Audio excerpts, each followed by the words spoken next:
धन्यवाद अध्यक्ष जी।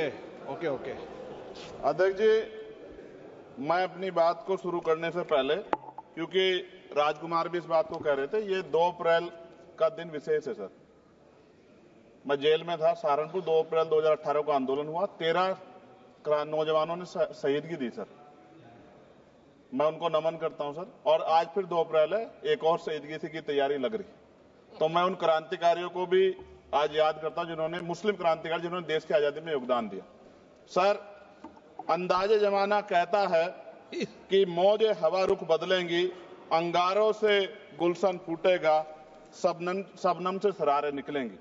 वक्फ संशोधन विधेयक 2024 संवैधानिक मूल्य एवं सांप्रदायिक सौहार्द के लिए गंभीर खतरा है।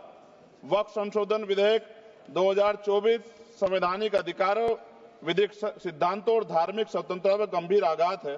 विधेयक वक्फ प्रबंधन को कुशल और प्रभावी बनाने का दावा करता है, लेकिन इसके 44 संशोधन इन वादों को पूरा करने में असफल है। हमारा मानना है कि इस संशोधन से स्पष्टता, साक्ष्य और मूल कारण विश्लेषण का अभाव होगा।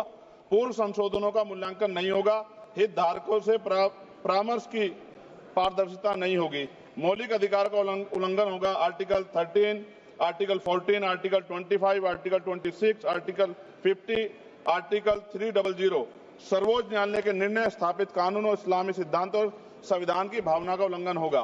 असत्य वादे बनाम वास्तविक प्रभाव, विधेयक सुधार और सशक्तिकरण का दावा करता है, लेकिन वास्तव में धार्मिक संपत्तियों के पुनः वर्गीकरण, जब्ती का प्रावधान संशोधन 39A, ऐतिहासिक मस्जिदों, कब्रिस्तानों को सरकारी संपत्ति घोषित करना, जिससे सांप्रदायिक तनाव पैदा हो सकता है। जिलाधिकारी को अत्यधिक अधिकार प्राप्त करना, संशोधन 4B।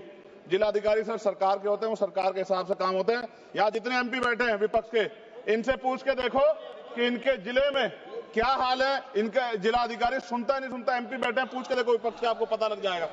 सर, धार्मिक विशेषज्ञता या समुदाय की सलाह के बिना निर्णयों से संपत्ति विवाद और विश्वास की कमी उत्पन्न होगी।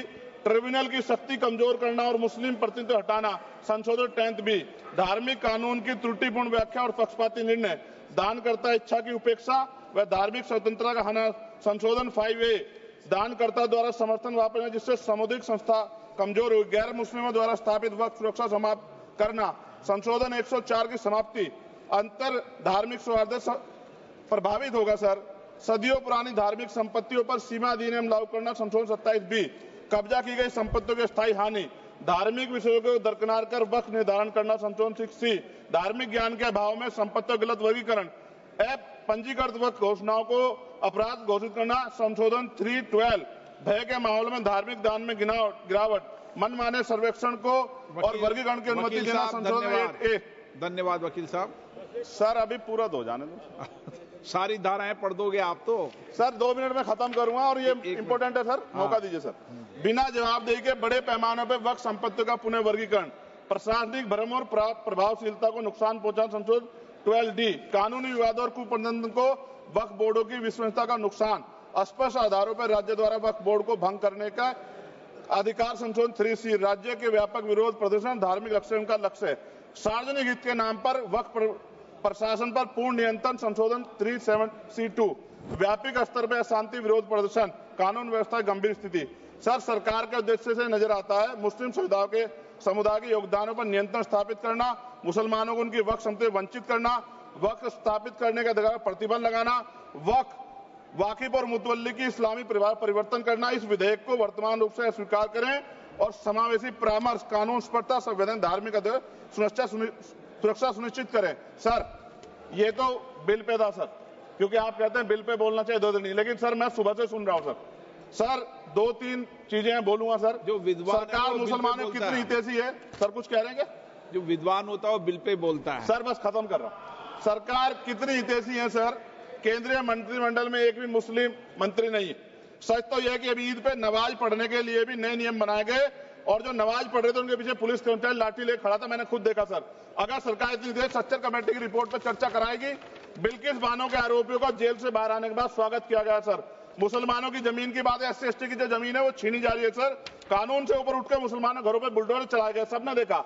सुरक्षा की बात करते हैं, लिंचिंग की गई, मुसलमान मारे गए सर। कावड़ यात्रा में गरीबों के ठेलों पे सुप्रीम कोर्ट ने ऑर्डर किया कि नाम मत लिखवाओ, देश को मत तोड़ो। अंत में सर बात निकली है तो दूर तक जाएगी।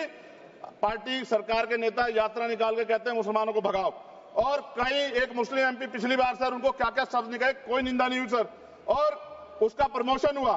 और कभी आपके नेता कहते हैं सरकार गोली मारो, और आप हिंदू राष्ट्र की बात करते हैं सर। मेरा यह कहना है सर, मैं इसका पुरजोर विरोध करता हूं और अपनी एक शायरी के साथ खत्म करूंगा। तो बहुत सुनी मैंने आज दोनों तरफ, जब तक ना बदले जालिम हुकूमत का मिजाज, एहतजाज एहतजाज एहतजाज, और ये तब तक रहेगा जब तक सर अपनी सरकार सोच नहीं होती। धन्यवाद सर।